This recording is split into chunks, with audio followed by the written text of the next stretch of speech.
한번 인사하겠습니다. 어떻게 인사하냐면요. 복 많이 받으세요 라고요. 인사하겠습니다. 시작. 네, 복을 많이 받으십시오. 많이 받으십시오. 나는 복을 그냥 또따만큼만 받겠다 하는 분 계세요? 그냥 복 없어도 됩니다. 왜 저런 기복적인 인사를 하라고 그러지? 그냥 그런 복 필요 없습니다 하는 분 손을 들기는 뭐하니까 이거를 한번 해보세요. 여러분, 우리는 복을 이뤄주고 복을 또 우리가 서로 함께 바라기도 하고 우리가 하나님 앞에 기도할 때도 하나님 축복해달라는 말 그대로 복을 달라는 기도도 의뢰합니다. 우리나라가 하나님을 믿기 전에 우리나라의 민족의 이 인사도 어떻게 하냐면 복 많이 받으세요. 새해 연초부터 새해 복을 많이 받으세요. 이런 인사를 하는 민족이 얼마나 되겠습니까? 물론 God bless you라고 해서 하나님의 축복이 함께 하시기를 바랍니다라는 의미도 비슷한 의미긴 하지만 우리나라 사람들처럼 복을 좋아하는 민족이 있을까요? 뭐 숟가락에도 복이고 복주머니 복에 대한 것들을 굉장히 좋아합니다. 우리보다 더 훨씬 더 강력하게 복을 좋아하는 민족이 있다면 아마 중국일 거예요. 중국은 복을 아예 그냥 복복자를 뒤집어서 이제 아예 대문에다가 붙여놓거나 그렇게 다닌다고 하지 않나요? 왜 복자가 이렇게 뒤로 이렇게 로 이렇게 했을까? 저는 처음에 복이 막 쏟아질 만큼 그 복을 쏟아질 만큼 그렇게 많이 부어져라라는 의미에서 그런 의미인 줄 알았는데 요번에 보니까요. 복이 어떤 의미냐면 도착하다라는 제가 중국어를 잘 모르니까 그 발음과 똑같대요. 그러니까 복이라는 단어와 이 복이 도달하다는 단어가 똑같아서 거꾸로 하면요. 그 발음이 같아서 결국 중국인들은 복자를 이렇게 거꾸로 해서 그만큼 많은 복을 받으려는 그런 열심이 있다라는 말을 들어보았어요.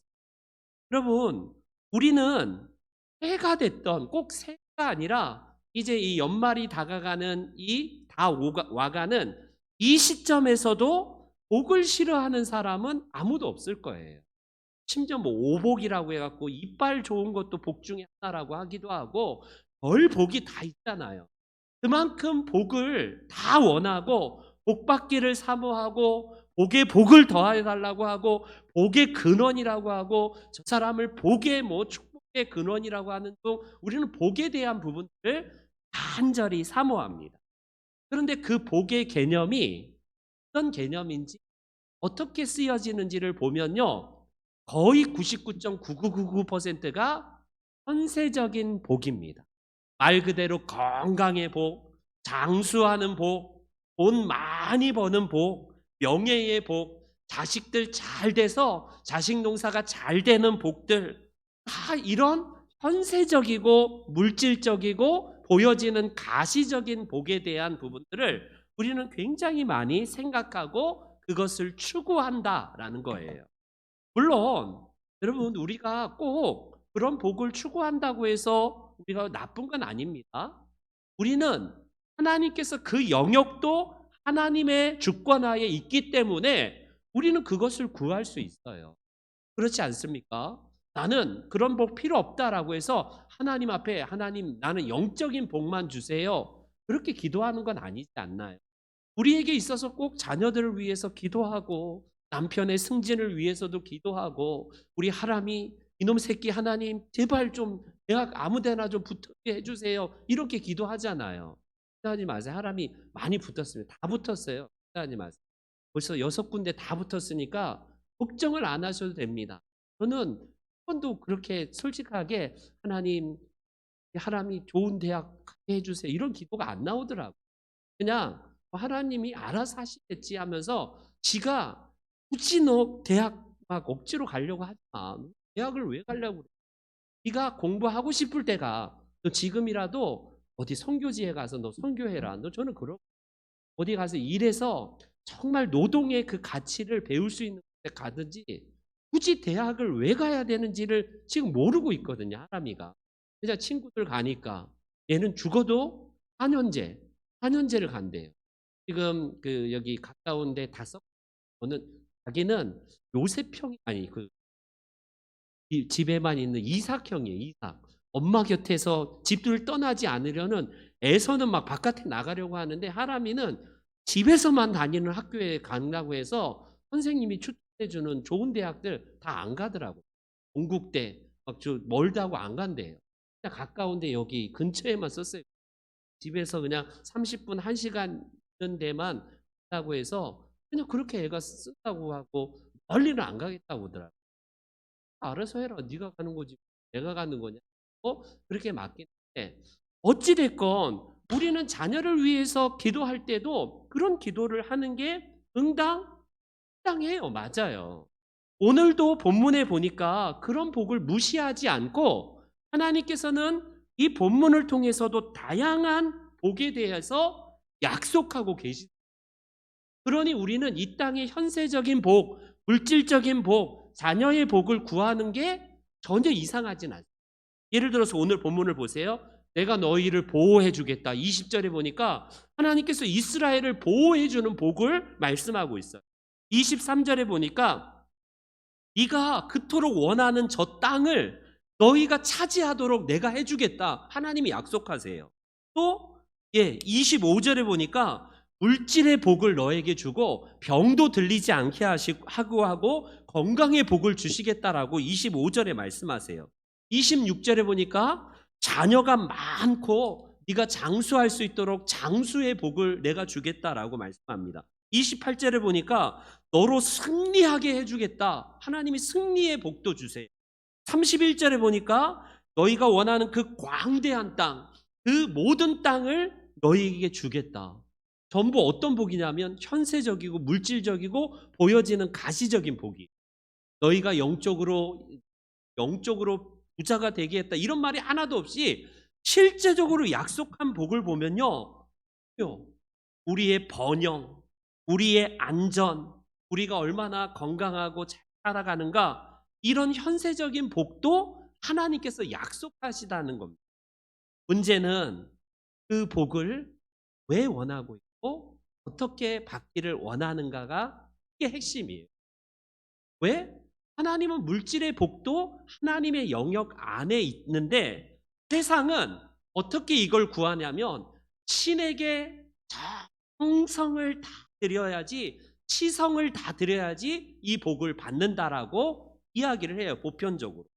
그래서 지성인이 지성을 다해서 정성을 다해서 치성을 드리고 우리가 신에게 몇천 배를 하면 어떻게 하늘이 감복을 해서 그 복을 우리들에게 주신다. 이게 세상이 통용하는 방식이라고 할 수 있지 않습니까? 그래서 세상의 종교도 헌금이 있어요. 기독교만 있는 게 아니라. 여러분 여기 불교에 가면요, 시주돈을 비롯해서 돈을 걸어야지 기와도 세워주고 자식 새끼들 이름도 해줘야지 더 좋은 데다가 딱 걸어준다고 하고, 이게 뭐냐면 우리 자식들이 잘 되는 복을 헌금을 얼마나 하느냐에 따라서 복을 준다 아니면 조금 준다, 그런 개념이거든요. 그래서 고대 사회에는 심지어 우리 가문이 잘 되기 위해서는 내 자식 새끼를 사지에다가도 넣는 거예요. 그게 하나의 문화가 되면 끔찍한 게 아닙니다. 몰렉이라는 신은 우리의 자녀를 네가 대신 희생하는 개념이 하니까 이건 거룩한 희생의 개념이지 얘를 막 끔찍한 불에다가 집어넣는다 이런 생각이 없어요. 여러분 그게 이스라엘의 이 팔레스타인 이 가나안 땅에만 있었던 게 아니라 우리나라에도 있었어요. 조선시대까지. 아시다시피 구한말의 이 개화되기 그때 우리 1900년 후반대에도 조선에도 있었다는 거 아시지 않습니까? 이 제주도 가면 이묵이라고 해갖고 바다에다가 처녀를 바치는 이런 의식들, 이 강화도를 전 곳곳에 이런 문화들이 즐비하다는 거예요. 왜? 다 적인 복을 받기 위한 때문에 그렇습니다. 근데 성경은 진짜 그런 식으로 우리가 복을 받는 걸까? 미가서에 하나님은 이렇게 말씀합니다. 미가서를 보시면 이런 말씀을 하죠. 내가 무엇을 가지고 여호와 앞에 나아가며 높으신 하나님께 경배할까? 내가 번제물로 1년 된 송아지를 가지고 그 앞에 나아갈까? 아니란, 여호와께서 천천의 순양과 만만의 강물 같은 기름을 기뻐하실까? 내 허물을 위하여 내 맏아들을, 내 영혼의 죄로 말미암아 내 몸의 열매를 드릴까?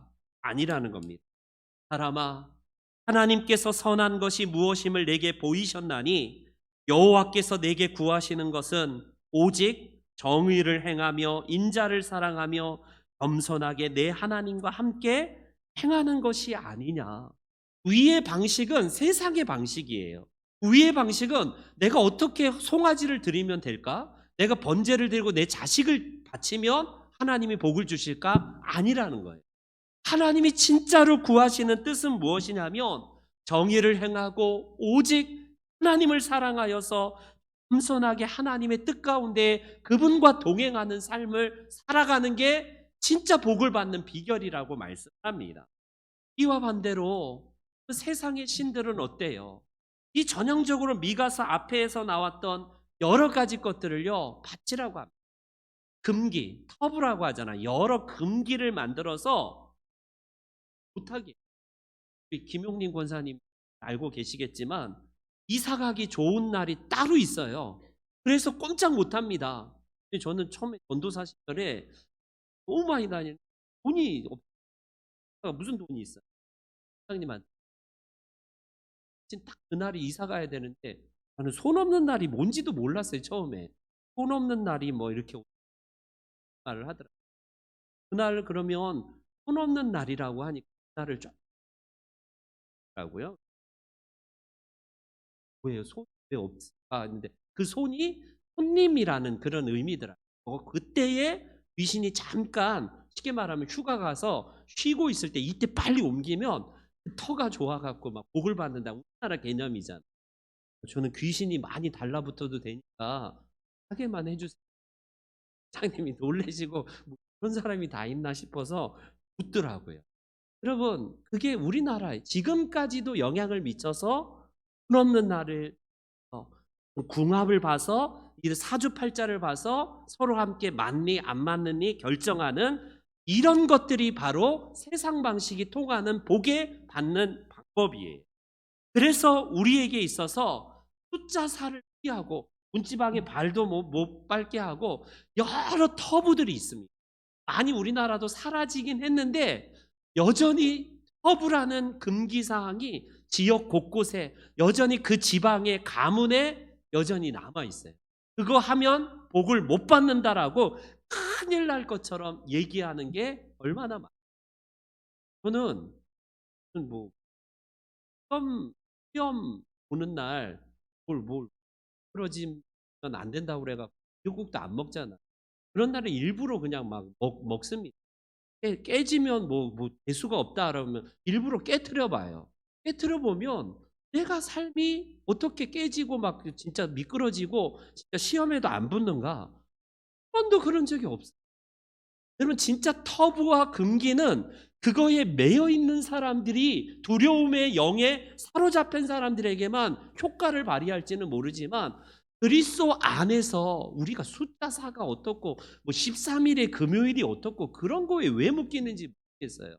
인천에 막 집값이 무슨 귀신 때문에 집이 막 되게 좋은 자리인데 집값이 막 떨어져 갖고 막 되게 헐값에 파는 데 있으면 좀 저한테 좀 말씀해 주세요. 귀신이 나와서 몇 사람 막 잡아간다는 그런 동네가 있으면 저한테 좀 소개 좀 해. 제가 좀 그 집 사갖고 들어가서 저도 좀 돈도 좀 벌었으면 좋겠습니다. 여러분 이런 터부들이 있잖아요 세상에는. 그런데 성경에서 보면요 고대 사회에서 여러 가지 이런 시도들 하여서 그렇게 횡행하는 시대에 하나님께서 오늘 본문의 말씀을 통해서 하나님은 된 의를 다시 한번 약속하고 계시게 본문의 말씀. 그래서 성경 말씀은 우리들에게 있어서 어떻게 복을 받는지에 대해서 우리가 여러 복을 주시는데 그건 그런 식으로 받는 것이 아니라 조건이 있다고 말씀해요. 조건. 우리 21절을 보시겠습니다. 21절 상반절을 보면 이렇게 말씀하고 있어요. 너희는 삶과 그의 목소리를 청종하라. 청종하라. 이게 조건입니다. 여러분, 복을 받기 위해서는 하나님의 말씀을 깊이 청종하고 그분의 뜻이 무엇인가를 깊이 알라라고 말씀하고 있어요. 22절도 보세요. 상반절에 보니까 내가 그의 목소리를 잘 청종하고 내 모든 말대로 행하면, 역시 하나님 말씀이죠. 25절도 우리 한번 읽어보겠습니다. 여호와를 섬기라. 그리하면, 거기까지요. 거기까지. 여러분, 다 뭐예요? 조건이 하나님 말씀에 깊이 천착하고 그분의 말씀이 우리에게 원하는 뜻이 무엇인가를 분별하고 순종하고 따르는 거예요. 세상의 방식은 어떻게든지 신을 달래기 위해서 그분을 달래기 위한 방편이지, 그분의 삶과 내 삶이 분리돼도 아무 문제가 되지 않아요.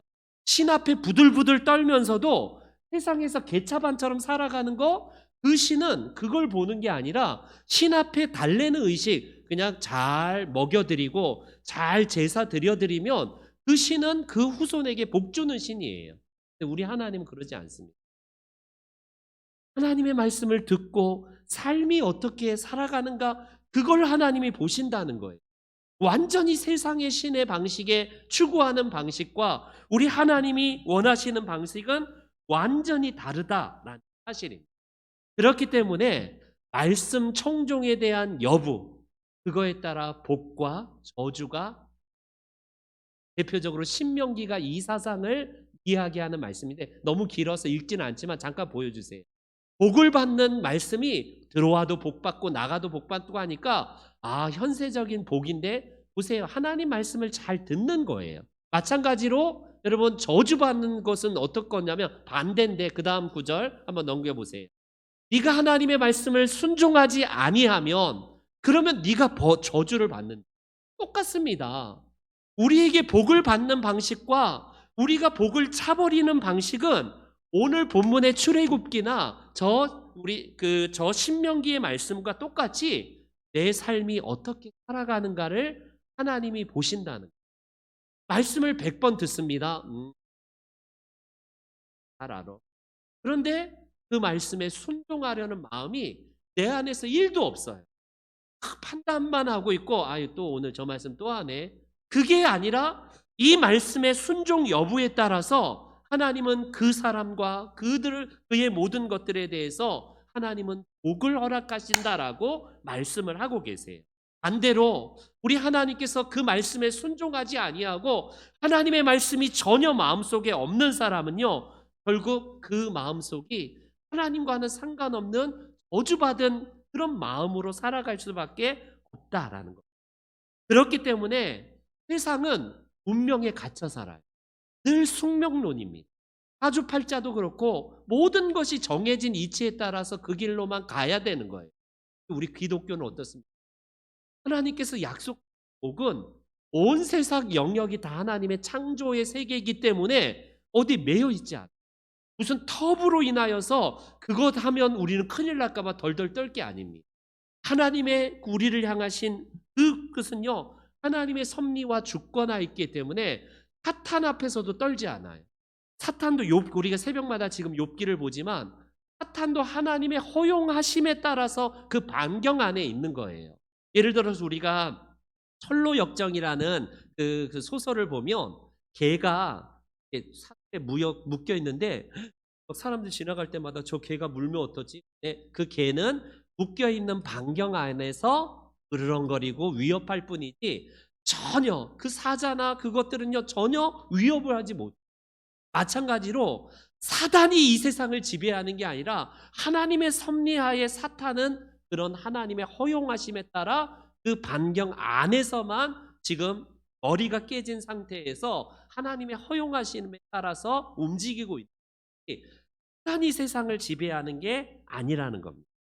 말씀에 대한 순종에 대한 참된 복을 의미하는 대표적인 구약 성경이 있다면 여러분, 시편을 펴자마자 우리가 기억되는 말씀이 복에 대한 말씀을, 놀랍게도 우리 시편 1편을 한번 보겠습니다.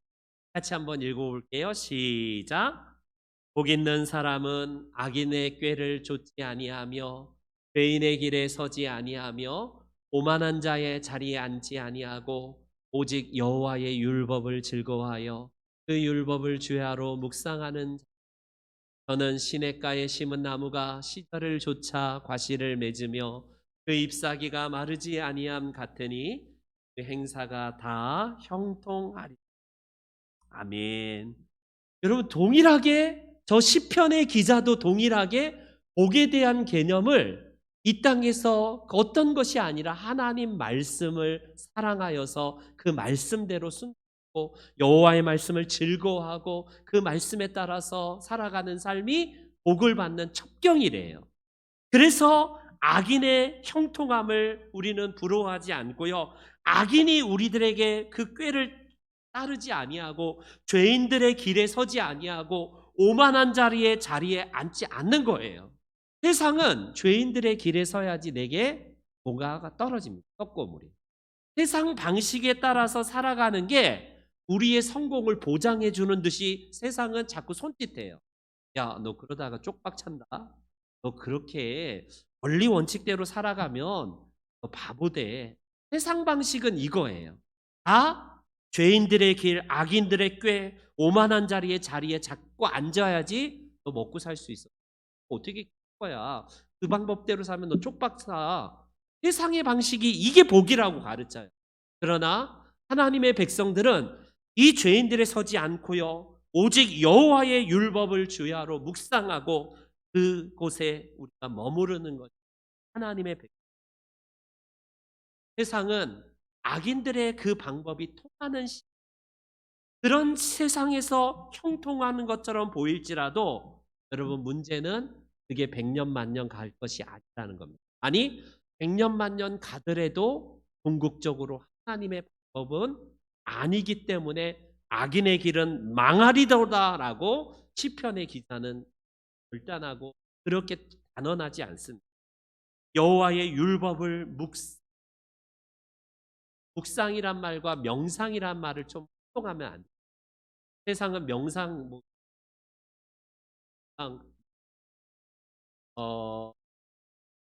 내 안에 신을 찾아가는 하기 위해서 상원들 이런 데를 꼴까지 못 안악선. 여러분, 그게 아니라 여기서 묵상한다는 것은 히브리어 하가예요. 하가. 비둘기가 구구구구구구구구구구 하듯이 그런 의미가 하가라는 것. 말씀을 꼭 읊조리는 사람. 그러므를 통하여서 그 악인들의 번성을 형통함을 기뻐하지 아니하고 비록 내게 있어서 보여지는 형통함이 덜하더라도 그 형통한 말씀을 따라가는 길이 진짜 복을 받는, 하나님이 형통케 하는 길이다 이거예요. 여러분, 이런 면에서 구약을 계속 보고 있는데 잠언서의 아굴을 보세요. 아굴이라는 우리 신앙의 선배가 얼마나 솔직하게 그가 기도했는지 그는 잠언서의 끄트머리에 30장에 이런 말을 합니다. 우리 한번 30장 읽어볼게요. 시작. 내게 거절하지 된 것과 거짓말을 내게서 멀리 하옵시며 그의 가난하게도 마옵시고 부하게도 마옵시고 오직 필요한 양식으로 나를 먹이시옵소서.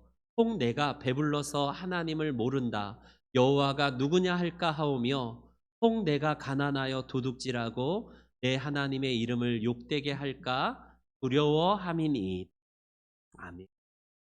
아굴의 기도의 초점은 물질의 많냐 적냐가 보다 하나님을 섬기는 데 있다는 데 방점이 있어요.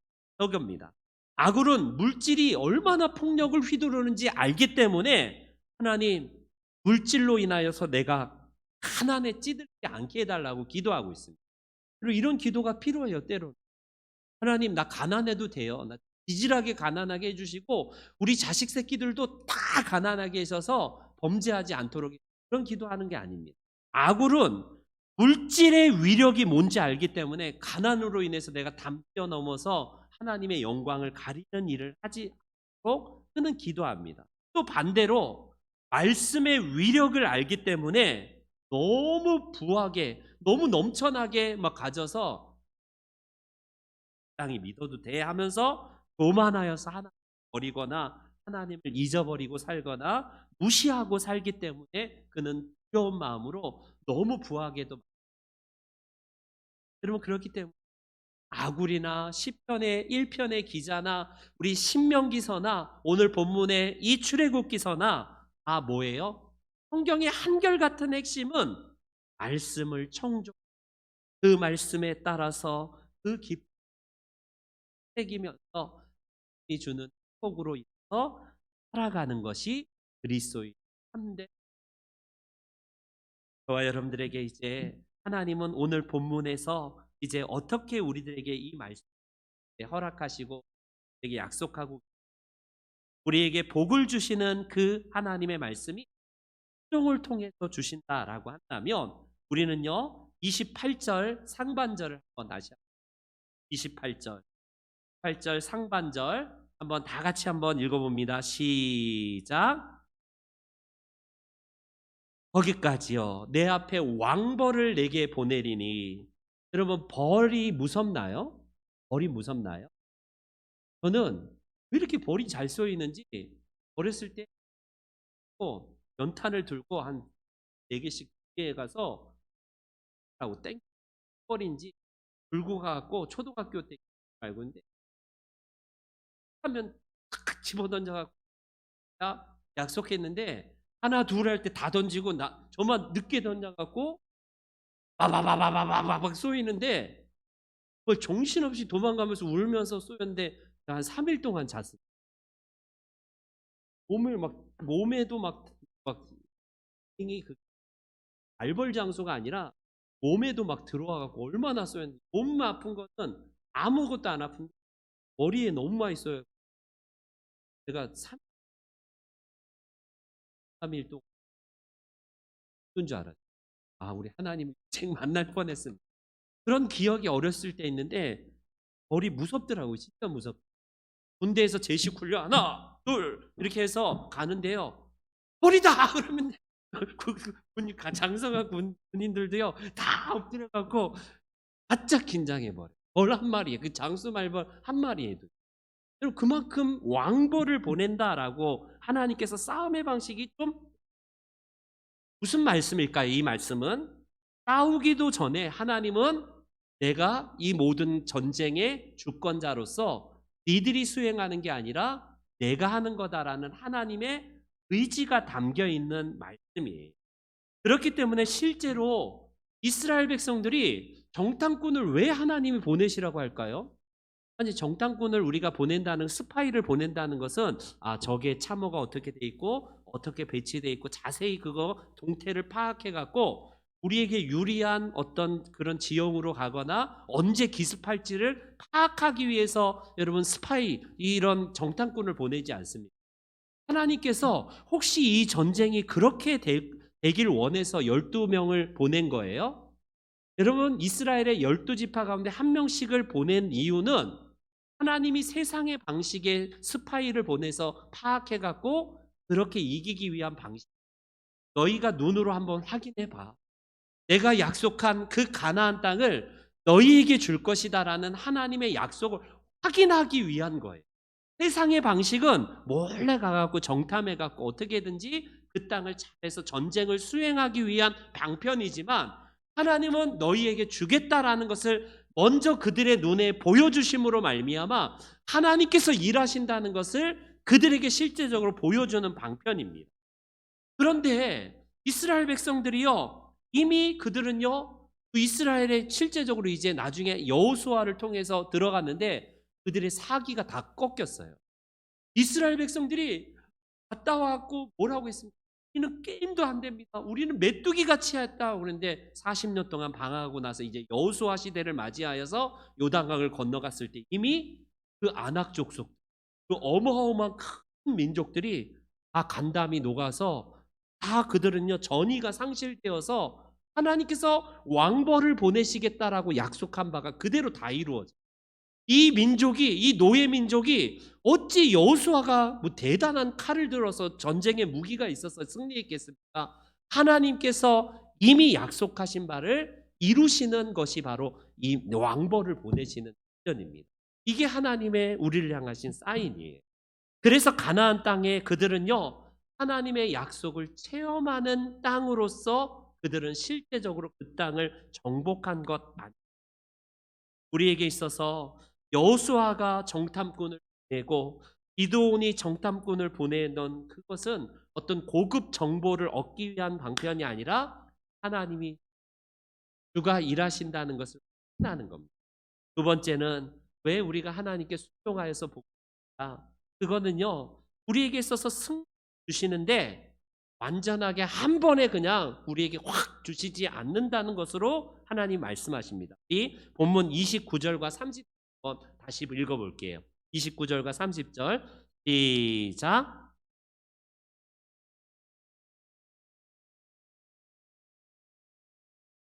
1년 안에는 그들을 내 앞에서 쫓아내지 아니하고 내가 번성하여 그 땅을 기업으로 얻을 때까지 내가 그들을 내 앞에서 조금씩 쫓아내리라. 아멘.